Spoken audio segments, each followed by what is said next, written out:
how do you like the water that we drink?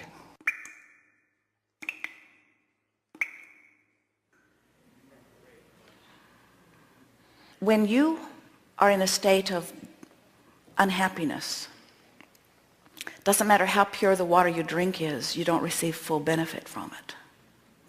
So we would rather that you are joyfully connected, which means you are able to overlook the impurities in the water and still remain connected to source and drink impure water, than that you have the purest water that you can fashion in your worry and pushing against impurities. So the more important question is, how do you like the water you drink? Somehow I knew you were going to ask me that question. Today I love the water that I drink. And you see, the thing that we want so much for you to hear is, because you're bordering on what we were playing with earlier. You're not bordering on it, you're jumping in it with both feet.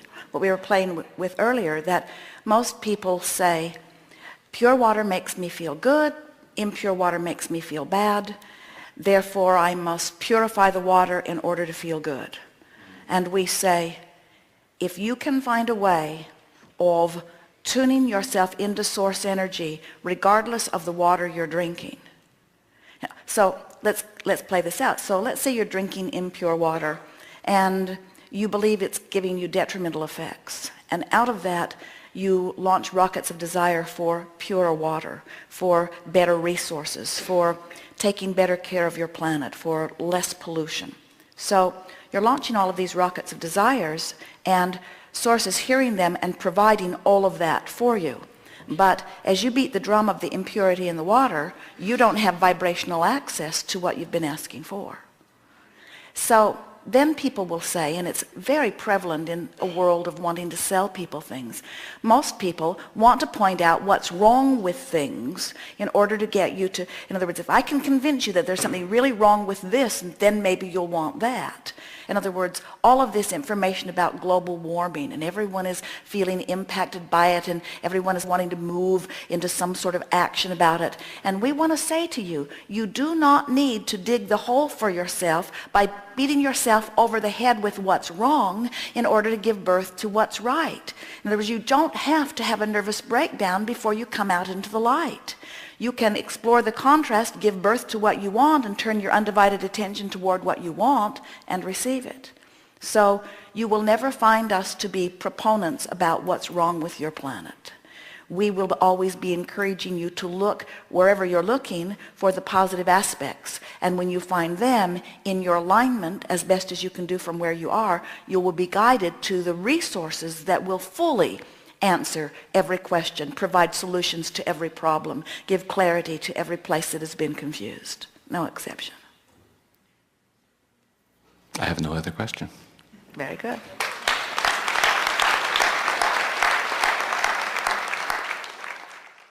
Just two quick questions, actually. The first one I forgot to ask you yesterday. What I really wanted to hit at with preservatives in our food and alcohol, does that cut us off from our spirituality? No. It doesn't? The only thing that cuts you off from your spirituality is holding yourself in a vibration that doesn't allow it. And you certainly have power to dominate the vibration of the carrot. Okay. Okay. Man against carrot. Okay. That's clear. And what I'm hoping you could also expound a little bit on, what are our ideal sleep patterns? Is there an ideal pattern for the organism that is best? Yes. And what would that be? First, we want to explain to you the benefit of sleep. It isn't about resting, because you are resting even here as you are sitting on these chairs. The benefit of sleep is that you withdraw your consciousness from this physical realm. And when you withdraw your consciousness, you withdraw any pushing against or resistance. And when there is no resistance, then your body is able to align to its higher vibration. And so slumber is more about aligning vibration than anything. So it stands to reason that one who is more connected to the non-physical energy stream would require less sleep, or would want less sleep. But sometimes the opposite seems to occur, because another thing that happens is the more you acclimate to the higher vibration, the more you enjoy slumber, which is a high vibration. Catch 22. And so, and so what we would encourage you to do, the natural rhythm of your body is, you see, when you slumber and your consciousness withdraws, even though your energies are being aligned, your body is not receiving movement, and your body really thrives with movement. Any of you who become sedentary, and your society sort of does that to you as you work 8 hours, but your body really is a body of motion. In other words, your body is an organism that wants to move.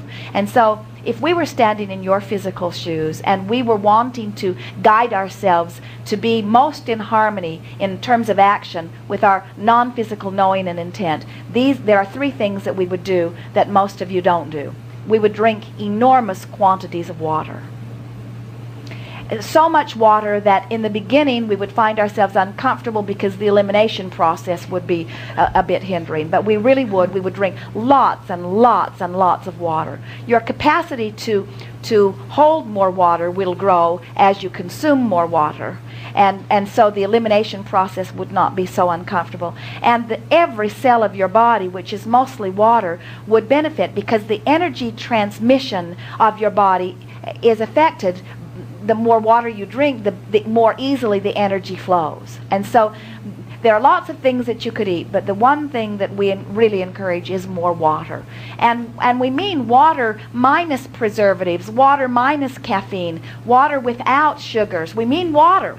We really do. We mean water.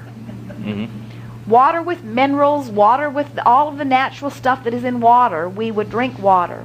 And we would find a source of it that is pure without too much dealing with. In other words, if you can find water that is water, that's what we would drink, water.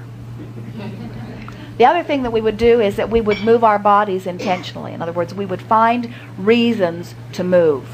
And by moving, we don't mean dramatic exercise. We mean moving. We mean motion. We mean walking, mostly. Moving the body, moving the arms, flexing the muscles, stretching the muscles, movement.